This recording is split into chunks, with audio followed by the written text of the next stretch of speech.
Shalom, salam sejahtera, senang bisa berjumpa lagi. Mari kita berdoa sebelum membaca firman Tuhan. Hati kami melimpah dengan syukur ya Tuhan, setiap kali ada kesempatan bagi kami membaca dan merenungkan firman. Kiranya Roh Kudus menolong kami supaya kami dapat memahami dengan baik. Dalam nama Yesus kami berdoa. Amin. 2 Korintus 4 ayat 18. Sebab kami tidak memperhatikan yang kelihatan, melainkan yang tidak kelihatan. Karena yang kelihatan adalah sementara, sedangkan yang tak kelihatan adalah kekal. Renungan kita saya beri tema, pikirkan hal yang kekal. Pikirkan hal yang kekal. Saudara-saudara, gereja yang misioner adalah gereja yang tidak hanya memikirkan hal yang sementara atau yang sesaat di dunia ini, tetapi memiliki orientasi kekekalan. Paulus berkata, sebab kami tidak memperhatikan yang kelihatan, melainkan yang tak kelihatan, karena yang kelihatan adalah sementara, sedangkan yang tak kelihatan adalah kekal. 2 Korintus 4 ayat 18. Hal yang sementara itu akan lenyap. Jadi jangan menghabiskan banyak tenaga untuk hal-hal yang tidak bernilai kekal. Paulus juga berkata bahwa kemah tempat kediaman kita di bumi ini akan dibongkar. Tetapi Allah sudah menyediakan suatu tempat kediaman di surga bagi kita, suatu tempat kediaman yang kekal, yang tidak dibuat oleh tangan manusia. 2 Korintus 5 ayat 1. Saudara, Yesus memerintahkan kita untuk mengumpulkan harta di sorga, berinvestasi bagi kerajaan Allah. Matius 6 ayat 20. Kita diminta untuk mengetahui prioritas kehidupan kita, yaitu mendahulukan kerajaan Allah dan kebenarannya. Prioritas gereja adalah melaksanakan amanat agung agar berita kepastian hidup kekal itu sampai kepada segala bangsa.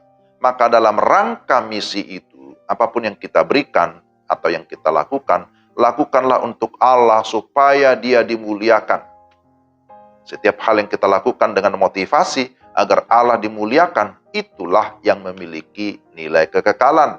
Tetapi sebaliknya, sekalipun tanda kutip ya, pekerjaan rohani, tetapi motivasi tidak benar, maka tidak akan memiliki nilai rohani yang kekal.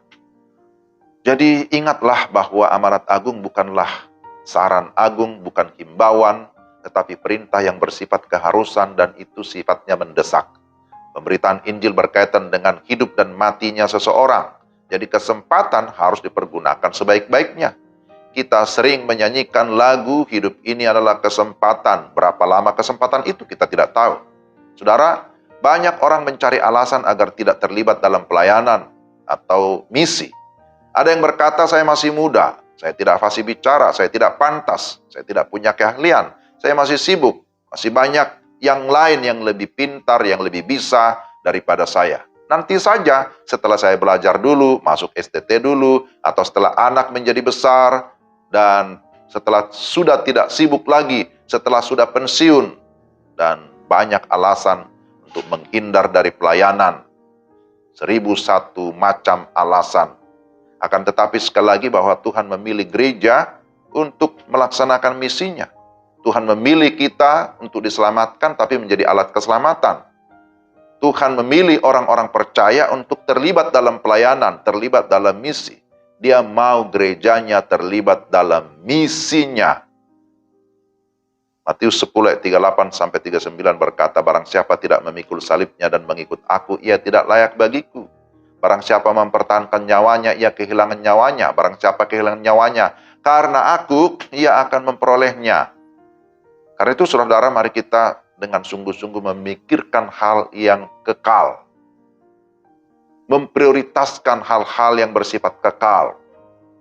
Berinvestasi untuk kerajaan Allah. Memberi diri bagi pekerjaan Tuhan.